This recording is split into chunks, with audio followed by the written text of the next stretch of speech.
guys, like one guy made some type of video that went viral recently. He said, man, and I'm not gonna say the dude's name because he's a rat. Not the dude that made the video, the dude that he commented on. He said, man, I thought about DC. I thought about this guy, getting money and different type of things. Those type of guys are there. Those type of guys are here. But he thought about those type of guys because he's thinking about federal court. But if you think about your state system, like Ronnie Red said, you're going to think about everything. Your old crackhead uncle, your gorilla that got 2-3 bodies, your young nigga that just keep getting caught with pistols. Right. So in our system, well, we don't have a system unless you want to say by numbers. At any given time in the federal system, it's 10,000 DCs there. So I guess that's our system. But so anytime Lorton, you're gonna have that there. So Lorton, how many inmates Lorton used to hold? Lorton was a prison system, so it was about 8 different prisons. At any time, it could hold between 10 to 13,000 people. I believe some stats I seen in the paper said 8,000. So it was a prison system. Prison. So a lot of people get it caught up like it was one place. It was a system of prisons called Lorton. That was the D.C. Department of Corrections, built in the state of Virginia, Northern Virginia, mostly in the town of Lorton, Lorton. Oh, and so it was a whole bunch of different prisons spread it out. Yeah, like a maximum prison. Like imagine that, they trying to mimic a state system. So there's a maximum. That's where I was at. It's called the wall, maximum security. It's not even called Lorton. It's called maximum security in the town of Lorton. Then you had another prison called Occoquan, which is by the Occoquan River in a town called Occoquan down by Lorton. Then you had a joint called Minimum, a joint called Youth Center that housed dudes from 18 to 24, according to the books. But you might find a guy in there that's 30 or 40 to just keep on messing up his youth act. Mm-hmm. That wasn't even the town of Lorton. That's in the town of Fairfax. Right. So that should give you a good understanding. It was a series of 8 prisons. That was the D.C. Department of Corrections that was in Lorton that housed people convicted of crimes in the District of Columbia. That's right. The technique. That's the. Was the old prison in good running condition, or what they ran down? I mean, by the time I got there, and to anybody that has any recent memory, I mean, going back to the 60s or 70s, they was already ran down. They were built in the early 1900s. Mm-hmm. I mean, there was no federal money for, upkeep like in federal prisons. That was a local situation. Sometimes they ain't have food. Yeah. And I don't mean that they didn't feed. I mean that they didn't have food coming in, so they're working with scraps. Right. I remember one time when I was in prison, if you remember the 1992 Iraq stuff, when they finished fighting over there in the Gulf War and all that stuff, we got a bunch of surplus food that we ate for months that they sent back from over there. So that's the type of situation it was. Yeah, so when they closed that prison, all them prisons at once, they closed the whole system down, the whole Lorton system. They did it gradually. You can't shut down the whole prison system of thousands of people and send them straight to you. If dudes think that them later DC loads messed up the feds, if they would have shut it down overnight, it would have destroyed the feds. The feds might have went into a total lockdown. Mm-hmm.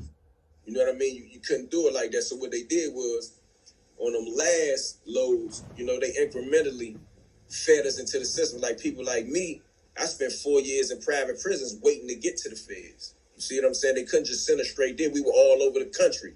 New Mexico, Arizona, Tennessee, like you name it, we was there. There was a prison there that needed people in their beds. So you was there when they first started this right here.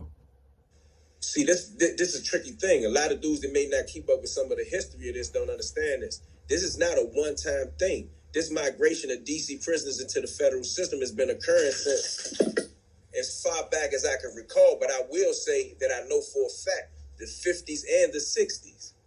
Okay, and now the term DC blacks could come in now because everybody that came from DC wasn't even called DC blacks. That's a federal thing. They started doing that when they needed to identify groups.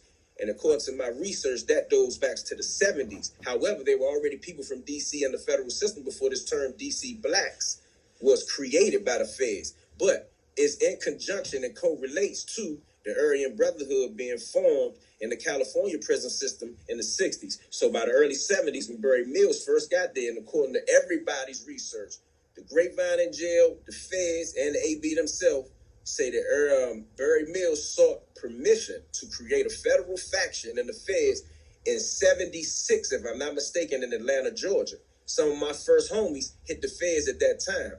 And in the process of those people organizing, some of our homies organized as well, because that's a dangerous group. And that's really where that term DC Blacks came from. But I say all that to say that was a generation or two before mine of DC guys being sent to the federal system. Those dudes that they know from being DC Blacks, dudes like Cadillac, Coleman Bay, Vernon Cooper, William Deloach. These dudes' cases didn't come out of U.S. federal court. They came out of D.C. Superior Court.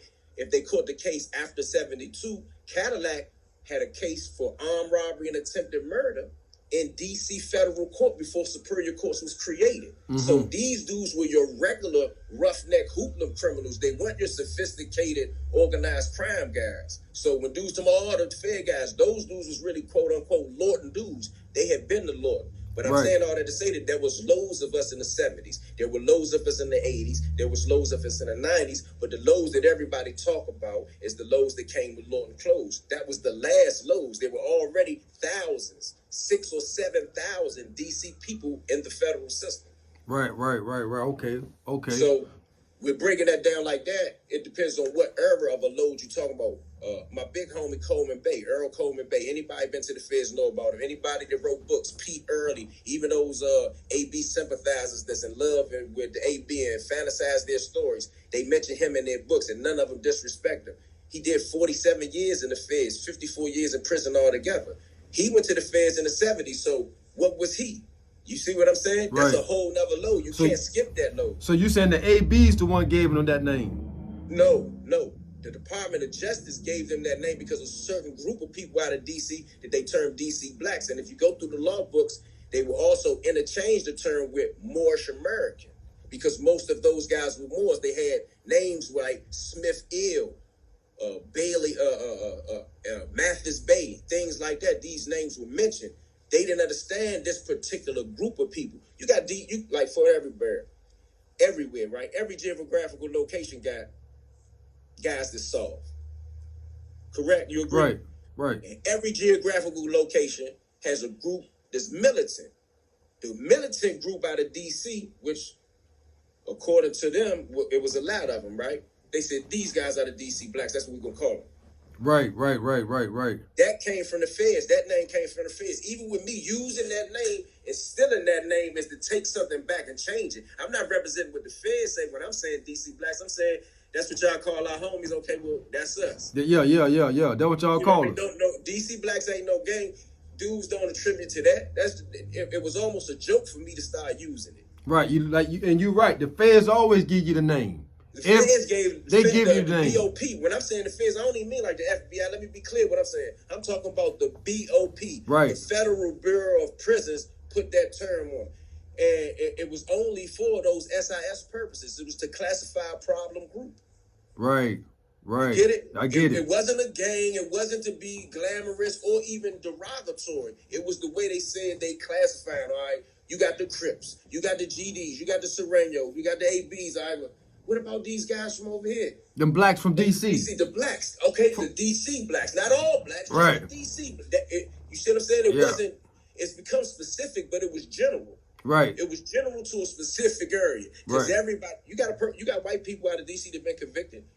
You know what I mean? They not in no law books or went down in no prison history as nobody that did something to be considered a DC Black. Now, that's no disrespect to 2 or 3 of my homies that are white. And the feds consider them DC Blacks, and I'm not going to mention their name because that's some SIS shit. Right. They are white boys, 2 or 3 that I know, and there maybe as over time there has been more, but it's been 2 or 3. I ain't even call them white boys. 2 or 3 white dudes that been with us. You know what I mean?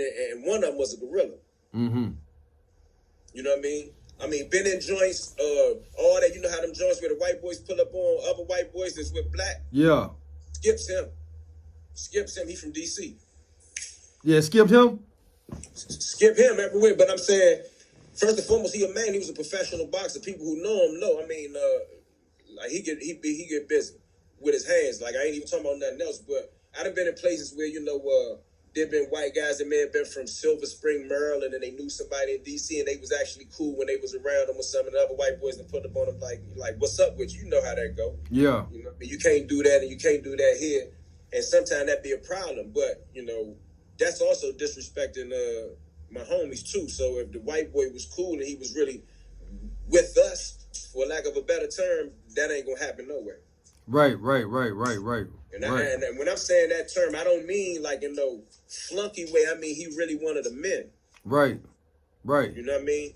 He come from the same struggle. Huh? He come from the same struggle we come from. Yeah, like I will mention Kent. We got a homie named Kent. He'd have been in penitentiaries, and he's white. You know what I'm saying? He'd have been in Terry Hut. You know what I mean? When Terry Hut was the hut. Right. You know what I mean? For anybody who know what that means, he was there. You know, he was with the homies. People like Opio, Mustafa Zulu, you know what I'm saying? These dudes has got names in these joints that's black. There's homies. If you were going to talk about DC blacks, you would say that's them. But even the feds now have moved away from that DC black shit, and they even try to get with the up-to-date terms, and they say DC car. Like even in court cases now, it'll say, I just watched some YouTube jump where he got the Freedom Information Act on the real killers, and in the transcript it mentions such and such and such out of the DC car went to speak to the shot caller, which there's no shot caller. But you know, everywhere got some homies that's more influential than others. But for us, we have no bona fide shot caller. You know what I mean? But that's how they mentioned it in it. But they use the term DC car. Right. They done changed the classifications. Yeah, you know what I mean? So like.